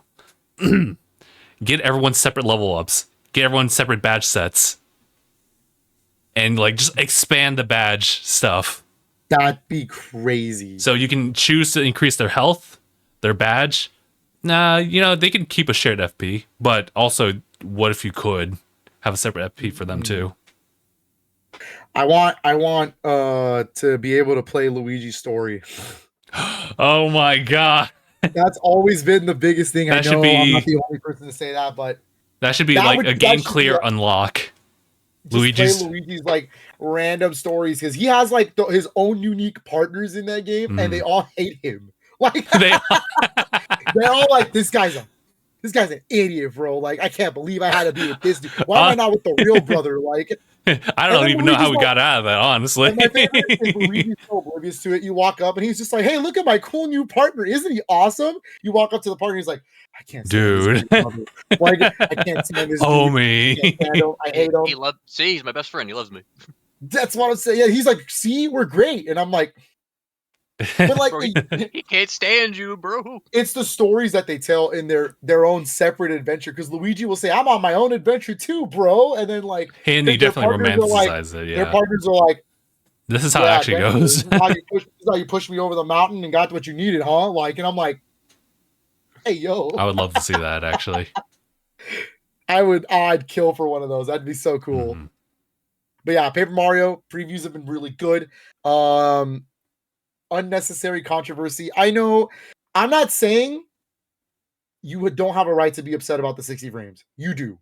I think in the grand scheme of things, it is a little unexcusable that the GameCube game was running 60 and this one's not. Yeah. You know what I mean? But if you don't mind it, then you don't mind it. Yeah. Just don't. I don't want anybody. I'm tired of everybody attacking each other for the, like. I'm tired of everybody attacking each other for this. I get it. If you're upset, you're upset. Rah! That's your opinion. If you're not upset, you're not upset. That's also your opinion. It's fine. Mhm. They're both good. No one's a winner. This is just a choice that they made. Yeah. Rah! It's Yep. similar to, Starfield, actually. Yeah. Not to try to jump over that topic, but that is also like a 60 frames update that wasn't there at launch. So it's like, what? That's weird. What's going on? Mm-hmm. And people already jumping to conclusions about that. So, it's a And choice, then- development choice. But Paper Mario previews out of the way. Aye. Let's do what we do best, Justin. Let's talk Switch 2 rumors. Oh God, dude. I don't want to go Oh, too much. boy, into here this. we They go. are rumors, and it's just allegedly. But apparently, Allegedly. allegedly, it's a Chinese company that's apparently manufacturing accessories, has Aye. an access to a Switch 2 of some sort, Mhm. and they kind of let out details for it. Not too many crazy ones. The only two I really want to talk about is the Joy-Cons themselves, the controller like compatibility, and then the backwards compatibility. So, Mhm. so according to them, accessory wise, your original Joy-Cons will work. Your current these things will still work. Yes. Your pro Demo. controllers will still work. Okay. Any controllers on the Switch will still work. However, this specific console is going to have its own new set, like new upgrade of Joy-Con. Think Xbox One controllers to Series X is basically what it is. But these ones are like magnetic, apparently. Ooh. Mm. Apparently they snap onto your Switch magnetically, and I don't think that's real. I don't know how. Wouldn't magnets ruin the screen? It could, but I had a situation with the OG Switch when Gabe had that. When he was playing Breath of the Wild for the channel, Smack the and magnet on it. he had loosened the locking mechanism for one of the Joy-Cons, so it would just like would not even with the it just pull Oh, okay. out. So a magnet would help. Why did he do that? It was kind of a fidget thing. He was on like the Joy-Con grip and he just like locked it back in. It's a fidget thing. And So I'm hearing is he needs something else to do with his hands. Yeah. no, it's because you're supposed to hit the little tab right here, and then you can slide it off. Mm-hmm. But Yeah, but if you do it repeatedly, Like repeatedly. Like every other device in the world, there's wear and Yeah, tear. there's wear and tear involved. So I think what I'm trying to say is that a magnet would alleviate that at the very least, if you especially utilize like a Joy-Con grip like that. Yeah. But it's pretty funny. Like I was just like, I don't know how I like the idea of magnets. I already think the Switch feels kind of weird when they're on like that anyways. Like it's kind of a little loose. True. Magnets, there I is feel a like little bit. if I'm too much, it'll just pop off, and I'm like, True enough. So it's like, I wonder know. if you want to like try to add like an actual like locking mechanism on the Switch like system itself at that point, where you have it magnetized and then you lock it. But I guess it wouldn't be as easy as just simply like holding down this little button and like sliding up. So that's probably my one weird thing. I don't know. I'm not sure. Though then again, I think it would be cool if you had like that Switch dock. It's already docked, and you want to like pull out the Joy-Cons. That would make it a lot easier to do it. Ideally. Give me one moment, guys. Oh, okay, for sure. Yeah, now I'm thinking about it, like that actually sounds like a pretty decent idea. Because even though you could do the exact same thing with the Joy-Cons here and there, you would just have it docked, and you would just like kind of hold the Switch like in the dock for a little bit as you press up to like remove the Joy-Con. But with a magnet, you could just kind of, I'm not sure how you do the locking mechanism, but with that, you could just pull it out. But that in and of itself would actually have some force to it. So, I think it's interesting though. It would make for a way for you to keep that specifically for the new Nintendo Switch, but you can also just connect other old Joy-Cons to that new Switch the same way as you would before, as far as pairing it. So it could still work that way. You might dislike the joke I'm about to make, but I just realized that Phil's hotline bling. Phil's hotline bling? Is he getting canceled? His hotline ring. You know when his hotline ring, it could only mean one thing. Dun, dun, dun, dun. Oh, Kendrick, why do you? Gotta disrespect me now.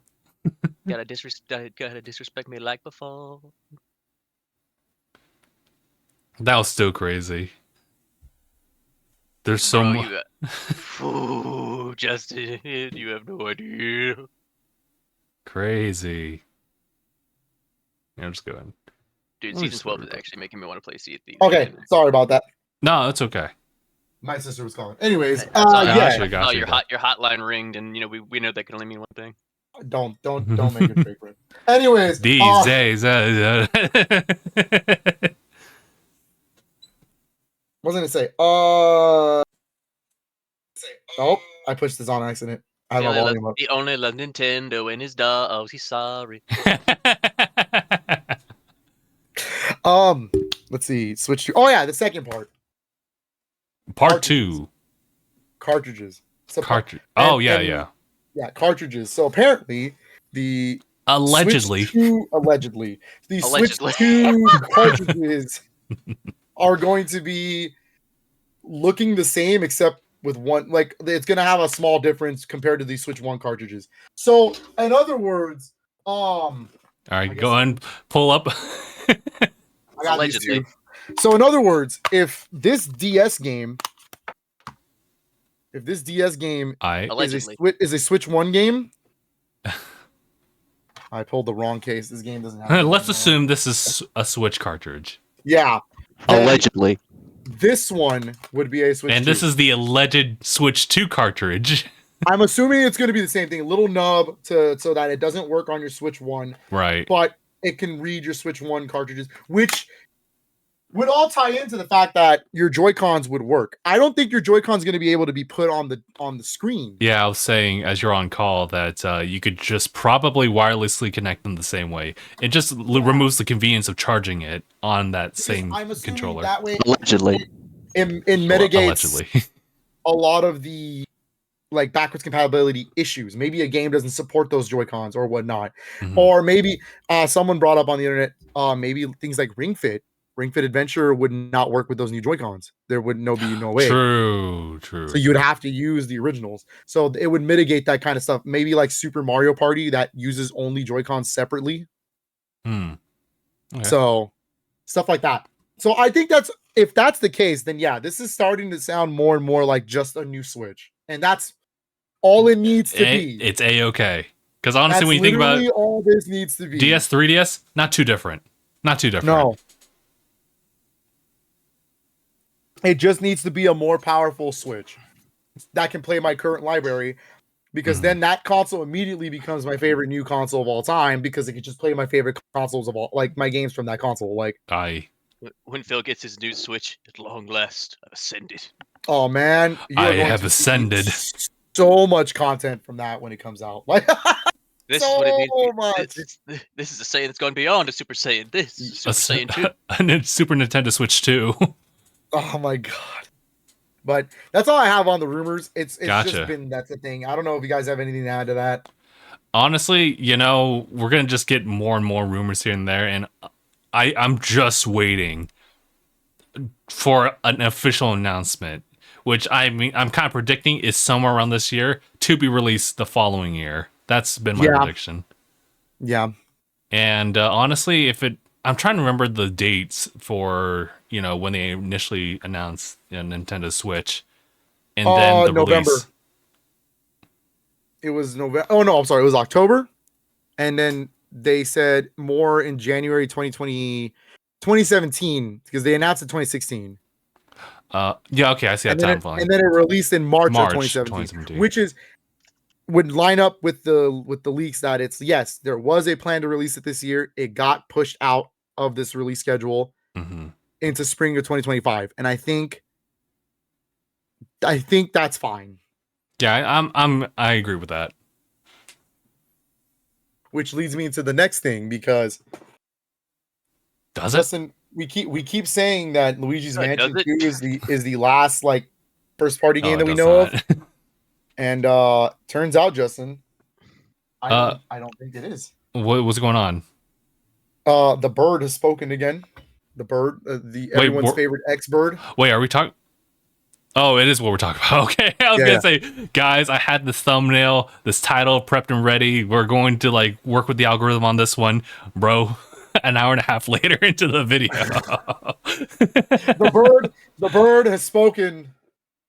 The Pyoro has spoken, and literally only put up a picture of the 1990 Nintendo World Championship cart. Now, for people who don't know what that is, because there are going to be people who don't know. It was a cartridge that Nintendo used in 1990 for a competition called the Nintendo World Championships. It is basically you play 3 games. You play Mario 1, you play Rad Racer, which is a Square Enix game, and you play Tetris. And it's basically a set of challenges between the 3 games. And they give you it's like a 20-minute time limit. You go get 50 coins as fast as possible in Mario 1. Once it clears, it switches to the next game. Complete 3 laps in Rad Racer. All right, next game. And then you waste the whole idea to get the best score was to do the first 2 games as fast as possible, and then just to be really good at Tetris, because then the game stays at Tetris, where you can keep racking up points. Yeah, up until you lose, I think. Up until either the time goes out or till you lose. Okay, so they played. This is a whole big thing. They did this all of the year 1990. There's even a movie based on it. If you've never heard of it, it's called The Wizard. It's that really bad scene where the kid has the power glove and he's playing Rad Racer with it. He goes like, "I love the power glove," and he's just like this. Power. And he goes like this, and he's playing Rad Racer. Yeah, it's pretty funny. Oh my god. Basically, he's doing that move where the steering wheel's a dance move. He's doing that with the glove. The Nintendo World Championships was basically a big old marketing scheme for the finals to show everybody in North America Mario Brothers 3.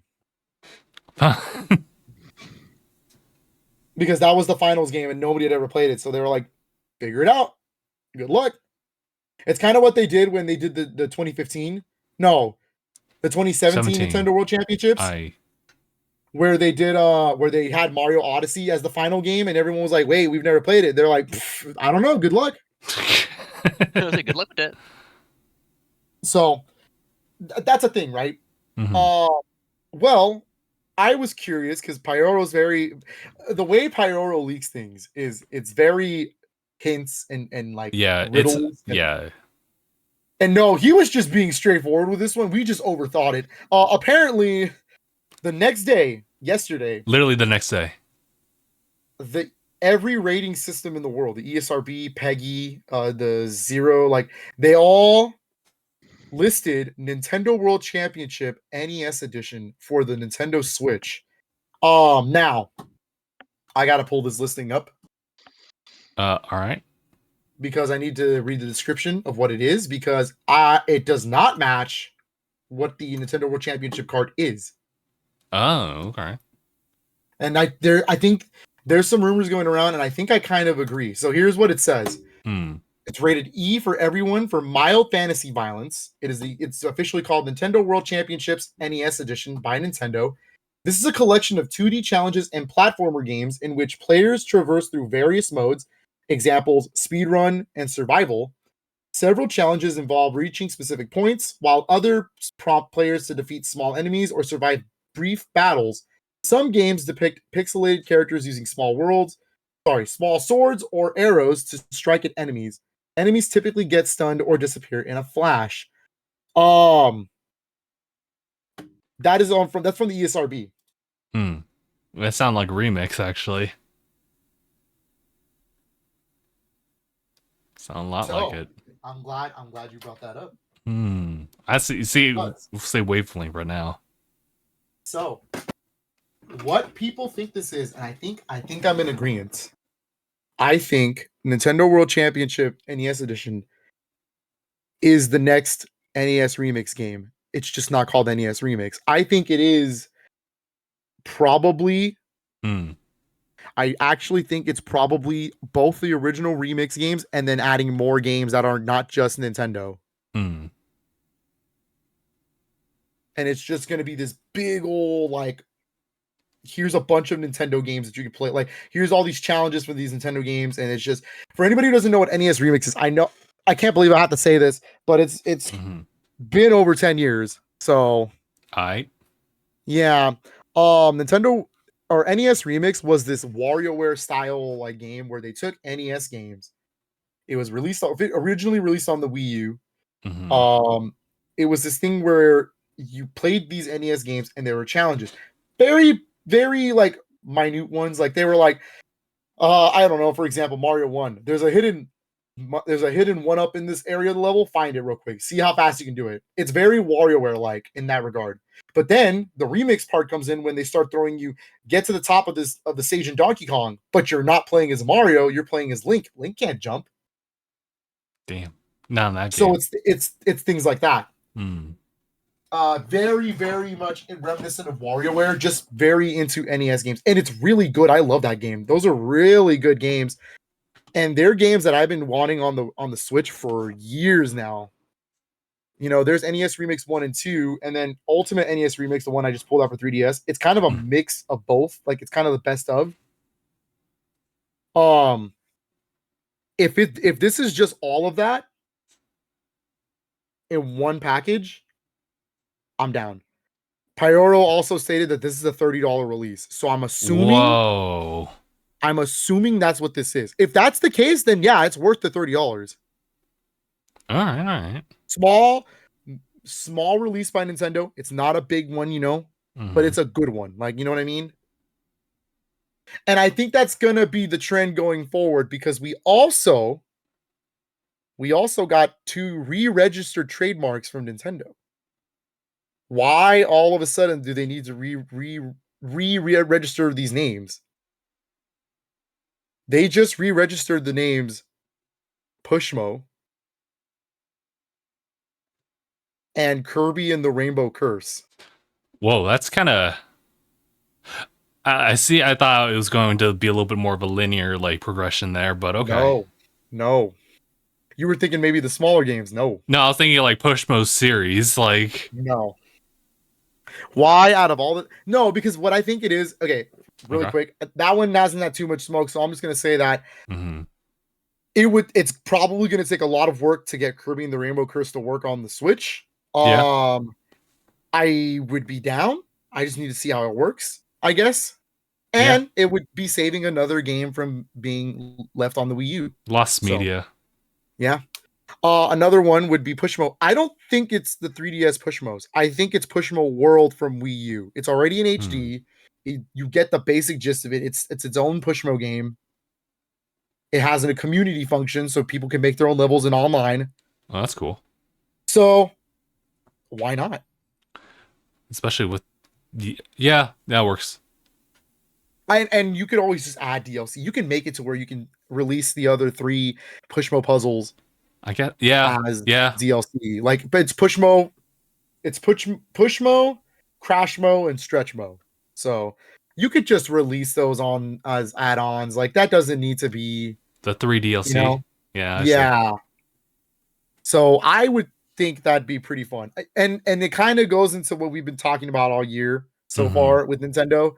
I think that this year is look at the games that they're releasing. The Switch 2 definitely got delayed internally and they didn't know what to do. They definitely are pulling things now out of like thin air. Yeah. They've been prepping for stuff like this. Yeah. That's what I'm saying. Dog, I'm sure we might see those Zelda ports finally. I mean, Yeah. what a that's good true. way to drag out the year, you know what I mean? Yeah, like coming out in November or something like that. Like, there's still so many games I would like to see Nintendo port over, bring over. I mean, I'm not going to talk about NES, Super Nintendo, Game Boy, whatever. Mhm. Those can all get brought over and through the NSO, right? Mhm. But when you're talking about GameCube and higher, that seems to be where they're pulling a lot of the games from, Mm. GameCube, you still got F-Zero GX sitting there. That's still a game. Metroid Prime 2 is still sitting there. Like Wave Race, 1080 Avalanche. Those, what a crazy way to bring those franchises back. Just remaster the original games. Mm. Screw it. Then you can represent that those games actually got a new entry and this franchise is for so long. Like, you know what I mean? Donkey Kong Country Returns in HD with all the 3DS content. Come on, dude. That sells itself. Like that's the kind of things I need them to start doing. If they're gonna bring Kirby and the Rainbow Curse back, why not Yoshi's Woolly World? It's been we haven't had a Yoshi game since Crafted World in 2018. That's true. We have to be careful though about like remakes and remasters and whatnot, because they obviously want to keep a balance. That's why we never saw too many like re-releases early Switch days, because they want to keep pushing like new stuff. It's only now that we're seeing a lot of remasters and whatnot. And if they're on the cusp of like releasing a brand new like Nintendo Switch like console, then you could do something similar to Mario Kart like 8 Deluxe and just start re-releasing things as Deluxe. But But it's on the opposite point of that, you're only adding to the library. If the Switch 2 is just backwards compatible no matter what, True. And you're bringing these games from other consoles that were never going to get brought over anyways, because whether the Switch 2 has it or not, I just don't see it getting GameCube as an NSO service. Yeah. I think Nintendo finds GameCube very valuable, which is why they're pulling from it for HD remasters and ports. Mm-hmm. Like GameCube and higher for them is like valuable stuff. They're gonna re-release those and sell it to you for the full price again, because they know it. They know it's gonna sell. Like, I don't know. I'm just saying, like, those are the kind of games I would like to see if you're gonna do remakes and remasters. Mm-hmm. If we're pulling from that well, I gotcha. Because again, all of these first-party games being on a modern platform, especially if the Switch 2 is backwards compatible, it just gets carried over. I have a modern Nintendo console that can play all of my old favorite games again. There it is. It's all in one bundle. That's it. I don't have to go and plug it. I can literally unplug all my older stuff now and just that's it. Yeah. Like, that's really cool to me. I would be so down. But let's stick with what we know first. I think I want to see what this Nintendo World Championship game is going to be. I really want to see it. How it looks, how it plays out. I'm curious. If it really is just a new NES remix, that's totally okay. That's so good, because you cannot play that game anymore. It's gone. You cannot get, unless you buy a physical copy for the Wii U, but they run a little pricey nowadays. I happen to have my physical of it, but I have both the physical for that and the 3DS versions. But the point is, they're really good games. And my curious note curious note is it's called Nintendo World Championships NES Edition.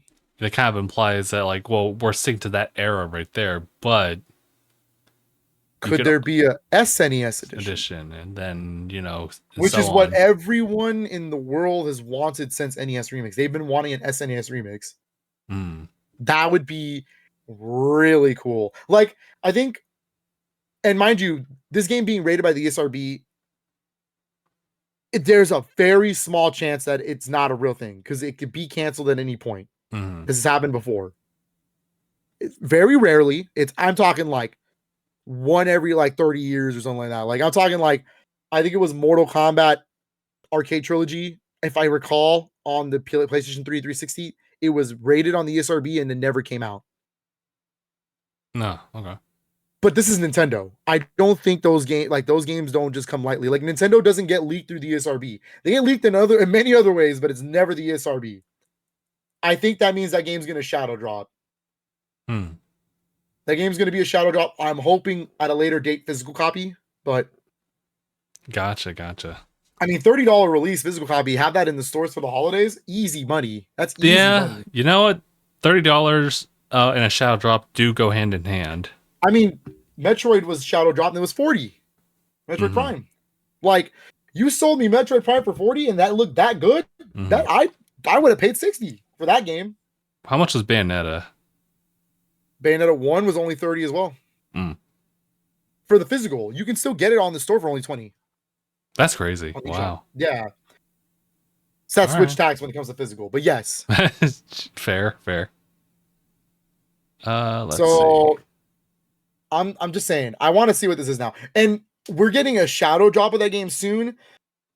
Does that mean we get a Nintendo Direct soon? Does that mean it's just a Twitter drop? Yeah, that was my next thing to chain it towards, because it seems at the time, we're in May now, and we don't have a Nintendo Switch following after like another event or like reverse that.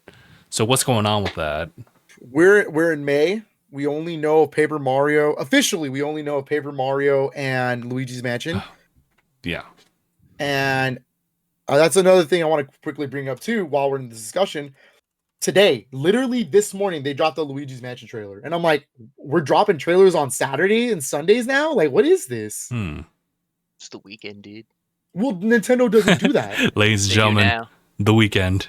Oh my God. They did that for Mario Day, but that's because Mario Day landed on the weekend. Right? Luigi's Mansion, the entire opening of Luigi's Mansion got dropped today as a trailer. And it's like, why? Why on a Saturday? Is it because they're trying to get that out of the way now? Because if I were Nintendo and you already know Paper Mario is getting previews and you kind of understand what Luigi's Mansion 2 HD is, if there was going to be a direct soon, I wouldn't want those in there. That'd be a waste of time. Maybe in the sizzle reel. And Indie World just happened. Right. So a Nintendo Direct is definitely imminent. I just don't know when, if they're going to choose to wait till June. I feel like June is pushing it though. I understand that June's like the E3 like time frame. But June seems like they're pushing it because we don't know anything. Like, I'm doing a quick scan on just like on Nintendo's website on like archived Nintendo Directs. There's like only 3 that have ever shown up in May, and they were like game Pacific things. So, and I think one of them was like Splatoon, for example. So and the other one's ARMS. So it's kind of tough to say. It's tough. I think it's June. And that was like years ago. Probably June. Yeah. Maybe if Nintendo World Championships is a thing, they're probably just going to shadow drop it. I think it's just going to be a random. Guess what? You wake up one morning, you're at work, and you're like, damn, guess what? Shadow drop, baby. Like, but it'd be cool to get a direct soon. I mean, we didn't get a full direct this year. That's the thing. We haven't gotten a real full one yet. We got a third-party showcase and an indie world. That's it. So, I don't know. It's gonna be tough. Yeah, because it's so weird. For them to just not have anything else like beyond like May, because that leaves June up to question. Like, is there going to be a shadow drop then? And that's also during like Summer Games Fest, where like everyone's starting to like show like new games like for the later half of the year. So if Nintendo is trying to stay consistent, then obviously they still got a lot of stuff up their sleeve, and they're not disclosing that information yet. We'll have to just see if they're going to announce it either this month or later this month, or maybe June, maybe July. It's tough to say. I mean, if I was them, I would do it this month. I mean, not because I want it, but it's more like I want it though. well, no, but like Nintendo typically drops a game once a month, like their own first party. If you're trying to promote July games, I mean, I don't know. Kind of got 2 months left to start really promoting it. And that's like, I that's don't know. possible. I'm not. Yeah. I don't want a game to just drop out of nowhere and then they're like, wait, guess what? It comes out in 2 weeks. It's Mario 3D All Stars all over again. Mind you, that was a different time. That was during the pandemic. I kind of understand that, but at the same time, like, But yeah, now they want to be strategic about this one. I'd imagine so. Considering that this is technically the last, what we can speculate, the last year for Switch, where they're active with the releases. Yeah. But like, I know people who are asking me if they want to get a Switch this year, and I'm like, I don't know. I keep telling them, maybe wait, Really? Well, yeah, fair enough. Maybe wait, Switch 2, and then you could still buy Switch 1 games if it's backwards compatible. Yeah. I'm not sure if I'd ever say that, like, if they asked, like, for something immediate, then I was like, yeah, okay, yeah, you could probably get, like, maybe, like, a Switch Lite, maybe. Maybe. But yeah, I don't think that would be Nintendo's, like, marketing strategy for, like, supporting the Switch, because they still want to do that. Yeah. Yeah, I got some friends who are asking me to play something. Are we gonna wrap up then? Well, I mean, I was yeah. gonna ask like you guys, like I would go if it's okay with you guys, but I'm gonna ask if you guys need me. Gotcha. Well, for sure. The only thing I really wanted to say, and it would also lead to the wrap up of the podcast, would just be, looking at the other consoles. Obviously, Xbox got its own showcase announced for June. PlayStation, I don't remember the time frame for PlayStation aside from Stellar Blade being the latest thing. It's kind of been PlayStation recently. State of Play is expected to happen this month as well, I believe, is what I've heard. So and now what I've read and what I've heard, I think people are expecting a State of Play. Mind you, I don't know what's gonna be there because again, their next big PlayStation exclusive is Death Stranding 2, and that's not until 2025.